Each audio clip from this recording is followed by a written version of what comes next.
இன்றைய நேரத்தில் இன்னொரு முக்கியமான கருத்தை நான் நம்முடைய ஊடகவியல் நண்பர்கள் மூலமாக மாவட்ட நிர்வாகத்திற்கு சொல்லி கேட்டுக்கொள்ள விரும்புகிறேன்.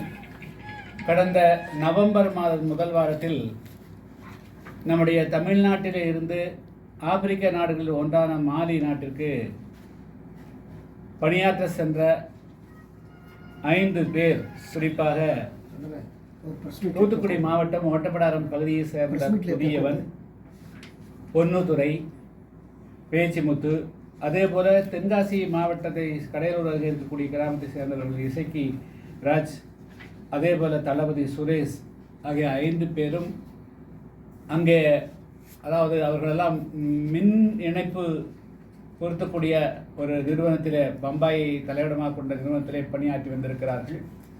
அவர்கள் அந்த நாட்டினுடைய ஆயுத குழுக்களால் கடத்தப்பட்டு ஏறக்குறைய 3 மாதங்களுக்கு மேலாகிவிட்டது. எனவே அவர்களுடைய இருப்பிடம் என்ன, அவர்களுடைய நிலைமை என்ன என்பது குறித்து இன்று வரையிலும் நம்ம அந்த குடும்பத்திற்கு தெரியாத காரணத்தினாலே அவர்கள் மிகவும் கவலையோடு இருக்கிறார்கள். எனவே மாவட்ட நிர்வாகம், தூத்துக்குடி மாவட்ட நிர்வாகம் உடனடியாக மத்திய அரசு, மாநில அரசுகள் மூலமாக செயல்பட்டு, அங்கே கூடிய தூதரகத்தின் மூலமாக செயல்பட்டு உடனடியாக அந்த மாலி நாட்டு ஆயுத குழுக்களால் கடத்தப்பட்டிருக்கக்கூடிய இந்தியர்களை, தமிழ்நாட்டு மக்களை, தூத்துக்குடி மாவட்டத்தினுடைய பிரதிநிதிகளை, அவர்களை உடனடியாக விடுவித்துக் கொண்டு வர வேண்டும் என்று நம்முடைய ஊடகவியல் நண்பர்கள் மூலமாக கேட்டுக்கொள்கிறேன். அதே போன்று பல வருடங்களாக ஆற்று மணல் கடத்துவது, அதே போல சட்டவிரோதமாக கனிவளங்களை கொள்ளையடிப்பது என்பது தொடர்கதையாக இருக்கிறது. கடந்த 2 வருடங்களுக்கு முன்பு வல்லநாடு பகுதியில் மணல் கொள்ளையை தடுக்க முயற்சித்த ஒரு கிராம நிர்வாக அலுவலர் ரவுடி கும்பலால் வெட்டி படுகொலை செய்யப்பட்டார். பல நேரங்களில் வட்டாட்சியர்கள், கிராம நிர்வாக அலுவலர்களை தாக்குவது, அதே போல ஊடகவியலாளர்களும் இந்த உண்மை நிலவரங்களை படம் எடுக்கப் போகின்ற பொழுது, அதை கண்டுபிடிக்கப் போகின்ற பொழுது தாக்குதலுக்கு ஆளாவது என்பதும் ஒரு தொடர்கதையாக இருக்கிறது. இதனுடைய தொடர்ச்சியாக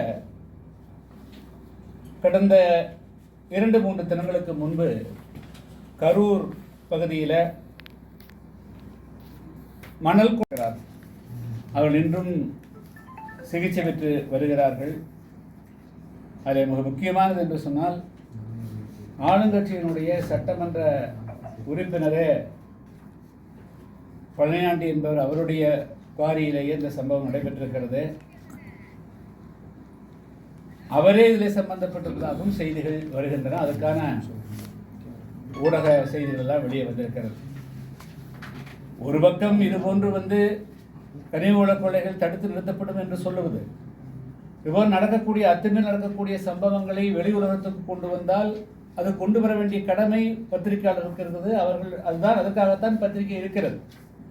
எனவே அதை தங்களுடைய கடமையை செய்கின்ற பொழுது அவர்கள் மீது அவர்களுக்கு உயிர் பயத்தை ஏற்படுத்த வேண்டும் அல்லது அவர்களை கொலை செய்ய வேண்டும் என்ற நோக்கத்தோடு நடக்கக்கூடிய சம்பவத்தை கண்டித்து ஏற்கனவே புதிய தமிழகம் கட்சியின் சார்பாக நான் அறிக்கை கொடுத்திருக்கிறேன். இருந்தாலும் கூட இன்னும் அந்த குவாரியினுடைய உரிமையாளராக கருதப்படுகின்ற பழனியாண்டி மீது வழக்கு பதிவு செய்யப்படாமல் இருப்பது தெரிய வருகிறது. அதற்கான ஆதாரங்கள், அவரே தாக்கியதை போன்ற ஆதாரங்கள் எல்லாம் ஊடகங்களில் வெளிவந்திருக்கிறது. எனவே இது ஏதோ ஒரு கரூரில் ஐசோலேட்டடாக தன்னிச்சையாக நடந்ததாக கருதக்கூடாது. இது ஒவ்வொரு ஊடகவியலாளருக்கும் நடந்த சம்பவமாக கருதி மீது கடுமையான வழக்கு பதிவு செய்து உடனடியாக நடவடிக்கை எடுக்க வேண்டும் என்று வலியுறுத்தியிருக்கிறேன்.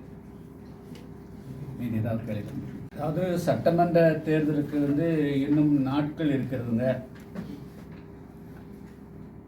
இன்னும் தேர்தல் தேதி எப்பொழுது அறிவிக்கப்படும் என்று கூட தெரியல.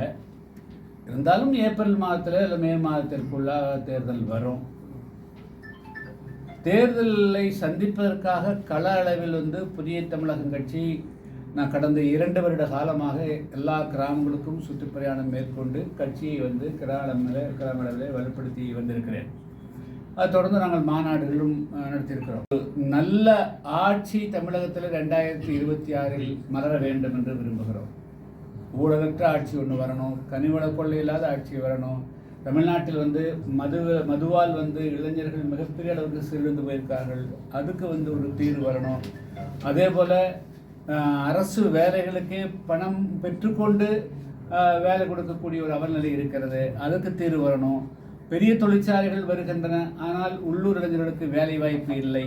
ஸோ இது போன்ற பல்வேறு அம்சங்களை உள்ளடக்கிய நல்ல ஒரு அரசு இருக்கணும். அந்த அரசில் நாங்களும் பங்கு பெறணுங்கிறது தான் எங்களுடைய பிரதானமான நோக்கம். அதை நோக்கி வந்து நாங்கள் வந்து பேசி கொண்டிருக்கிறோம். அது வந்து என்ன கால அவகாசம் இருக்கிறதுனால வந்து நாங்கள் வந்து ஒரு வலுவான கூட்டணி, வெற்றி கூட்டணி அமையணுங்கிறதுல குறியாக இருக்கிறேன். தமிழ்நாட்டு மக்கள் மாற்றத்தை விரும்புகிறார். தமிழ்நாட்டு மக்கள் மாற்றத்தை விரும்புகிறார். அந்த மாற்றம் என்பது வெறும் இயந்திரத்தனமான மாற்றமாக இருக்கக்கூடாது. அந்த மாற்றத்தில் பொருள் இருக்கணும், அர்த்தம் இருக்கணும். இந்த மக்களுக்கு நல்ல பலன் கிடைக்கணும். இளைஞர்களுக்கெல்லாம் வேலை வாய்ப்பு கிடைக்கணும். எல்லாருக்கும் வந்து சமத்துவம், ஈக்குவாலிட்டி அண்ட் ஈக்விட்டி எல்லாமே வந்து சமமாக வந்து பங்கிட்டு கொடுக்கக்கூடிய ஆட்சியாக இருக்கணும். அதுதான் வந்து எங்களுடைய பிரதானமான கொள்கை. எனவே அந்த கொள்கையில் நாங்கள் வந்து உறுதியாக இருக்கிறோம். ஆட்சிங்கிறது வந்து